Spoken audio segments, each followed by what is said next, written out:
Highlight of the 19th National Prayer Breakfast has been marked by Deputy President William Ruto extending an olive branch to his boss, President Uhuru Kenyatta, an unexpected turn of events after discord in their second term that saw the two move from being close allies and portraying a brotherhood to being political foes. President Uhuru Kenyatta replied to his deputy by acknowledging Ruto's retirement prayers, wishing him a peaceful retirement. This even as the church has called on politicians to shun insightful remarks and sanitize their actions ahead of the general elections.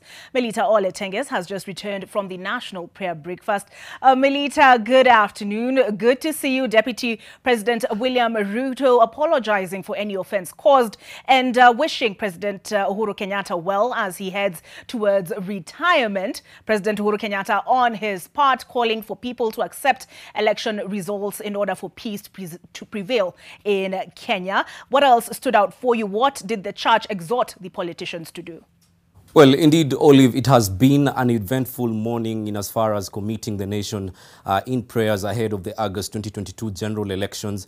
And of course, as you've mentioned, it was also interesting to see just how the Deputy President and his boss, President Uhuru Kenyatta, related at that function from the body language. Remember, they were seated at two different tables. The President seated with the Chief Justice, Martha Koome, and the Deputy President, William Ruto, was seated with the speakers of the two houses, the Senate and the National Assembly.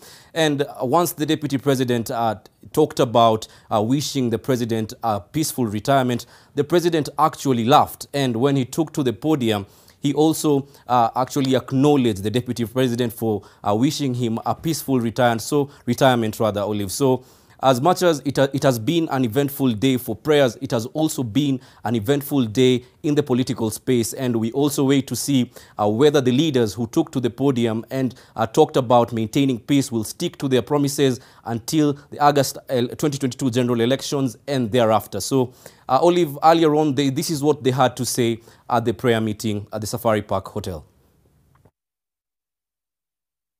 Today, we once again affirm our power of togetherness, where all of us, notwithstanding our political shades, our religious shades, we all come together, united in prayer.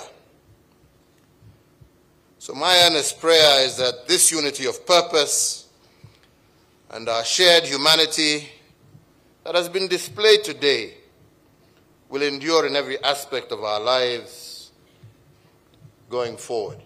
To the great people of the Republic of Kenya, I know we have tried our best. We may not have done as much as you would have expected of us. We have failed you in some areas. We have not been as united as we should have been. We have failed in some areas. We ask, and specifically myself, I ask for your forgiveness. Grace can change us from a foul-looking worm and we become a beautiful butterfly. From coal to become diamond. From foul talk, we can use mouth sanitizer and talk peace. We must start preferring to wash each other's faces than smear mud on one another, and we wash one another's face when we forgive. To forgive, to embrace. God did not give us a spirit of timidity.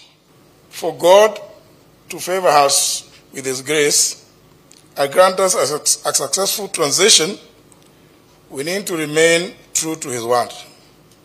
And this is my call to all of us, especially those whom the Lord has chosen to lead His people in the coming government. I pray for those who might be tempted to divide our nation for their selfish reasons. We join in one accord to pray against the spirit of fear of violence that is related to elections. Let no Kenyan be subjected to violence. How we pray that moving forward, and especially after these prayers, that our actions match our words. How we pray, especially for us leaders, even as we compete with ideas, not insults. Olive, it is important to note that the Right Honorable former Prime Minister Raila Odinga was not in attendance at the prayer meeting this morning, but Martha Karua, who is his running mate, was called to the podium by the Deputy President William Ruto, and also that statement by the Chief Justice Martha Koome, who said that justice will be served in the event of any election irregularity. All right, thank you very much.